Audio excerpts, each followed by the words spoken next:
Slow മോഷനൊക്കെ ഇത് എടുക്കണം കേട്ടോ. ഇലക്ട്രിസിറ്റി ആയിട്ട് കളിക്കും. ഇലക്ട്രിസിറ്റി KSFകാർ വരരുത്. Hello my beautiful viewers, welcome to Keli world. ഇന്നത്തെ ഈ ഒരു അപ്പിയറൻസ് കണ്ടിട്ട് നിങ്ങൾക്ക് മനസ്സിലായി കാണും എന്തോ ഒരു സെറ്റ് സാരി സെറ്റുമുണ്ട് ഓണം റിലേറ്റഡ് വീഡിയോ ആണെന്ന്. ശരിയാണ്. ഇന്ന് ഞാൻ ഒരു കുറച്ച് സ്റ്റൈല് ഡിഫറെൻറ്റ് സ്റ്റൈലിൽ എങ്ങനെ നമുക്ക് സെറ്റും മുണ്ടും ഉടുക്കാം, അതേപോലെ തന്നെ നിങ്ങൾക്ക് അത് ലൈക്ക് സെറ്റ് സാരി ഉടുക്കാൻ പറ്റും. ഇച്ചിരി നമ്മുടെ മുണ്ടിൻ്റെ ഇപ്പുറത്തെ കര ഇപ്പുറത്തോട്ട് ആക്കുന്ന രീതിയിൽ തന്നെ സാരിയുടെ ആ മുന്താണി വശം അങ്ങനെ ആക്കിയിട്ട് നിങ്ങൾക്ക് ഉടുക്കാൻ പറ്റും. അപ്പം ഞാൻ അങ്ങനെ ഒരു 3-4 സ്റ്റൈൽസ് ഇതിൽ കാണിക്കുന്നുണ്ട്. അപ്പം നമുക്ക് ഏതൊക്കെയാണെന്നൊന്ന് നോക്കാം. അപ്പോൾ ഒന്നൊന്നായിട്ട് പരിചയപ്പെടാം. Let's go to video. അപ്പം ഞാൻ ഈ വീഡിയോയിൽ എടുക്കുന്ന ഒരു ഫുൾ ലെങ്ത് ബ്ലൗസാണ്. അതാ കുറച്ചുകൂടെ എനിക്ക് കംഫർട്ടബിളായിട്ട് തോന്നുന്നത്. അപ്പോൾ ഇതുപോലെ നമ്മൾ സെറ്റും മുണ്ടിന് വേണ്ടിയുള്ള നോർമലി എല്ലാവരും ആദ്യം റൈറ്റ് സൈഡിൽ മുണ്ട് ടക്ക് ചെയ്തതിന് ശേഷം ലെഫ്റ്റ് ചെയ്യുന്നത്. പക്ഷേ ഞാൻ ചെയ്യുന്നത് ആദ്യം ലെഫ്റ്റ് സൈഡിൽ ടക്ക് ചെയ്തതിന് ശേഷമാണ് റൈറ്റ് സൈഡിലെ കസവിൻ്റെ അവിടെ പ്ലീറ്റ് എടുത്തിട്ട് ടക്ക് ചെയ്യുന്നത്. മുണ്ട് ഇട്ട് കഴിയുമ്പോഴത്തേനും സൈഡിലൊരു പിന്നും കൊടുത്തു കഴിഞ്ഞ് സെക്യൂർ ചെയ്ത് കഴിഞ്ഞാൽ കുറച്ചുകൂടെ കംഫർട്ടബിളായിട്ട് നമുക്ക് നടക്കാൻ പറ്റും. അപ്പോൾ ഇതെങ്ങനെയാണ് പ്ലീറ്റ് എടുക്കുന്നതെന്ന് വെച്ചാൽ, നമ്മൾ ആദ്യത്തെ ഒരു അറ്റം ഉണ്ടല്ലോ, ആ അറ്റം മുണ്ടുമായിട്ട് കറക്റ്റ് ആ ലൈനിൻ്റെ അവിടെ വെച്ചിട്ടൊന്ന് തേച്ച് കൊടുക്കുക. എന്നിട്ട് നമ്മൾ പിൻ ചെയ്തതിന് ശേഷം ഇപ്പുറത്തെ സൈഡിൽ വന്നിട്ട് നമ്മൾ സാരിക്ക് പ്ലീറ്റ് എടുക്കുന്ന പോലെ തന്നെ പ്ലീറ്റ് എടുത്തിട്ട് പിൻ ചെയ്തിട്ട് നന്നായിട്ട് അയൺ ചെയ്യുക. അപ്പോൾ നന്നായിട്ട് അത് സെറ്റാവും. ഒരു 2-3 ഞൊറി മാത്രം എടുത്താലും മതിയാവും. അപ്പോൾ നമുക്ക് കറക്റ്റ് നമ്മളുടെ ആ ഒരു ലൈനിൽ നമുക്ക് അറിയാൻ പറ്റും എത്രത്തോളം എടുക്കണമെന്ന്. അപ്പോൾ ഞാൻ ഓൾറെഡി കുറേ പിന്നൊക്കെ ചെയ്ത് വെച്ചിട്ടുണ്ട്. അപ്പോൾ ഇത് നന്നായിട്ട് നമുക്ക് ടക്ക് ചെയ്തതിന് ശേഷം അൺനെസസറി പിൻസൊക്കെ നമുക്ക് മാറ്റാവുന്നതേ ഉള്ളൂ. ഇനി നമുക്ക് അതിൻ്റെ ഉള്ളിലുള്ള കുറച്ച് പൊന്തി നിൽക്കുന്ന ഭാഗത്ത് ഒരു പിന്ന് വെച്ചിട്ട് സെക്യൂർ ചെയ്യാം.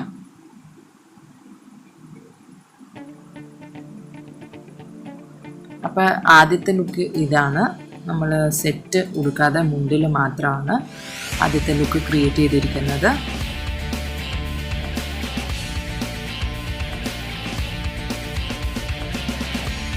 ഇനി രണ്ടാമത്തെ ലുക്കിൽ നമ്മൾ നേരിയതെടുക്കുവാണ്. ഇത് നമ്മൾ പ്ലീറ്റ് ഓൾറെഡി എടുത്തു. ലെഫ്റ്റ് സൈഡിലായിട്ടാണ് നമ്മുടെ ലെഫ്റ്റ് ഷോൾഡറിലോട്ടാണ് പ്ലീറ്റ് ഇടുന്നത്. അപ്പോൾ കസവിൻ്റെ ഉള്ളത്തെ വശം നമ്മളുടെ സൈഡിലോട്ടും വെളിയിലത്തെ വശം ഓപ്പോസിറ്റ് സൈഡിലോട്ടും ആയിരിക്കണം.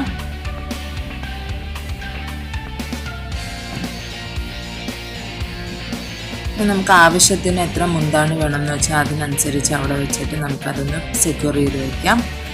എന്നിട്ട് നമ്മൾ ഓൾറെഡി തേച്ച ഭാഗമൊക്കെ പിന്നെ മാറ്റി വെച്ചിട്ട് ഇതുപോലെ എടുത്ത് നമുക്കത് ഉള്ളോട്ട് പിന്നെ ചെയ്ത് വയ്ക്കാം. എൻ്റെ റൈറ്റ് സൈഡിൽ ടേബിൾ ഫാൻ ഉള്ളത് കൊണ്ടാണ് നടുക്കിലത്തെ കസവ് ഇങ്ങനെ പറക്കുന്നത്, അല്ലെങ്കിൽ അത് പ്രോപ്പറായിട്ട് നിൽക്കും. ഞാൻ ഇങ്ങനെ ഉടുത്തിരിക്കുന്നതുകൊണ്ട് ആ കസവ് നമുക്ക് ഉള്ളോട്ട് കയറ്റി സെക്യൂർ ചെയ്യാൻ പറ്റും.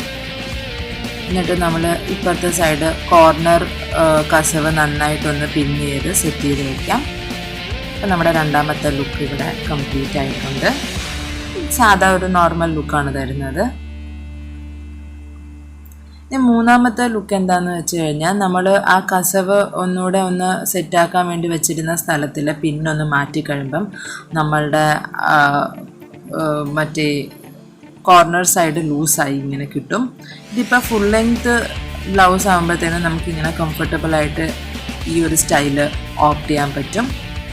അപ്പോൾ ഇത് ഇത്രയുള്ള പിന്നൊന്ന് മാറ്റി കഴിയുമ്പോഴത്തേനും ആ പ്ലീറ്റ്സ് ഓൾറെഡി ഒന്ന് ലൂസൊക്കെ ആയിട്ട് കുറച്ചുകൂടെ ഒരു ട്രെൻഡി ലുക്ക് കിട്ടും നമുക്ക്. ഈ ഫോർത്ത് സ്റ്റൈൽ എന്താണെന്ന് വെച്ച് കഴിഞ്ഞാൽ, നമ്മൾ ലെഫ്റ്റ് സൈഡിൽ കൊടുത്ത ആ പ്ലീറ്റ് എടുത്ത് റൈറ്റ് സൈഡിലോട്ട് ചുറ്റിച്ച് കൊണ്ടുവരിക. എന്നിട്ട് നമ്മൾ ഓൾറെഡി പിന്നെ ചെയ്തത് ഒന്നുകൂടെ മാറ്റിയിട്ട് അതിന് പ്ലീറ്റൊക്കെ ഒന്ന് അറേഞ്ച് ചെയ്ത് നമുക്കിതുപോലെ ഒന്ന് കൊടുക്കാം. ഗുജറാത്തി സ്റ്റൈലാണിത്. പക്ഷെ നല്ല രസമാണ്. സെറ്റും മുണ്ടിൻ്റെയും കൂടെ സെറ്റ് സാരിയിൽ ചേരും, അതുപോലെ തന്നെ സെറ്റും മുണ്ടിലും നമുക്ക് ക്രിയേറ്റ് ചെയ്തെടുക്കാൻ പറ്റും. ഇതൊരു വെറൈറ്റി ഒരു രീതിയാണ്.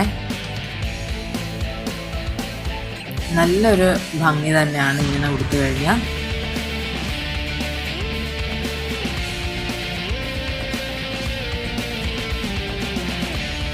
ഇനി അഞ്ചാമത്തെ എന്ന് വെച്ചാൽ ഞാൻ പറഞ്ഞല്ലോ ഗുജറാത്തി സ്റ്റൈലാണ് ഞാൻ അത് എടുത്തിരിക്കുന്നത്. ഇത് ടിപ്പിക്കൽ ഗുജറാത്തി സ്റ്റൈലിലാണ് ഞാൻ ഉടുക്കുന്നത്. നിങ്ങൾക്ക് കാണുമ്പോൾ തന്നെ അറിയാമായിരിക്കും. ഇങ്ങനെ ആക്കിക്കഴിഞ്ഞാൽ നമുക്ക് നല്ല രസമായിട്ട് മുന്താണിയുടെ ഡിസൈൻ കാണാൻ പറ്റും. ബാക്കൊക്കെ ബ്യൂട്ടിഫുൾ ആയിട്ടിരിക്കും. അടുത്ത സ്റ്റൈൽ എന്ന് വെച്ചാൽ നമ്മൾ പുറകെ സെക്യൂർ ചെയ്ത പിന്നൊന്ന് മാറ്റിയിട്ട് നമ്മുടെ ലെഫ്റ്റ് ഷോൾഡറിലായിട്ട് പിന്ന് ചെയ്യുക. നമ്മുടെ ഷോളൊക്കെ ഇടുന്ന പോലെ നമുക്ക് അങ്ങനെ പിന്ന് ചെയ്ത് വെക്കുക. പിന്നെ ഇതിന് ശേഷം ഇവിടെ എക്സ്ട്രാസ് കുറച്ച് കാണും. അത് ഒരു പ്ലീറ്റും കൂടെ ആയിട്ട് ചെറിയൊരു പ്ലീറ്റ് രീതിയിൽ എടുത്തിട്ട് അകത്തുനിന്നൊന്ന് പിന്ന് ചെയ്ത് കൊടുക്കുക. എന്നിട്ട് അതുപോലെ ഫ്രണ്ട് വശവും ഒന്ന് സെറ്റ് ചെയ്ത് പിന്ന് ചെയ്ത് കൊടുക്കുക. ഇതാണ് നമ്മളുടെ ഫൈനൽ ലുക്കായിട്ട് വരുന്നത്. എല്ലാവർക്കും എൻ്റെ സാരി ഞാൻ ഉടുത്തിരിക്കുന്ന രീതികളൊക്കെ ഇഷ്ടപ്പെട്ടിട്ടുണ്ടെന്ന് വിചാരിക്കുന്നു. എല്ലാവർക്കും അത് മനസ്സിലായിട്ടുണ്ടെന്ന് തന്നെ വിചാരിക്കുന്നു. ഏതായാലും നിങ്ങൾക്ക് ഈ വീഡിയോ ഇഷ്ടപ്പെട്ടിട്ടുണ്ടെന്ന് വിചാരിക്കുന്നു, യൂസ്ഫുൾ ആയിട്ടുണ്ടെന്ന് വിചാരിക്കുന്നു. ഇഷ്ടപ്പെട്ടിട്ടുണ്ടെങ്കിൽ ലൈക്ക് ചെയ്യുക, ഷെയർ ചെയ്യുക, സബ്സ്ക്രൈബ് ചെയ്യുക, തൊട്ടടുത്തുള്ള ബെല്ലൈക്കൺ ഞെക്കാൻ മറക്കരുത് കേട്ടോ. അതുപോലെ തന്നെ നിങ്ങളുടെ സജഷൻസും എല്ലാം കാര്യങ്ങളും നമ്മുടെ കമൻറ്റ് ബോക്സിൽ മെൻഷൻ ചെയ്യുക. അപ്പം അത്രയേ ഉള്ളൂ. എല്ലാവരും സേഫായിട്ട് ഓണം ആഘോഷിക്കുക. Thank you. Happy Onam. By.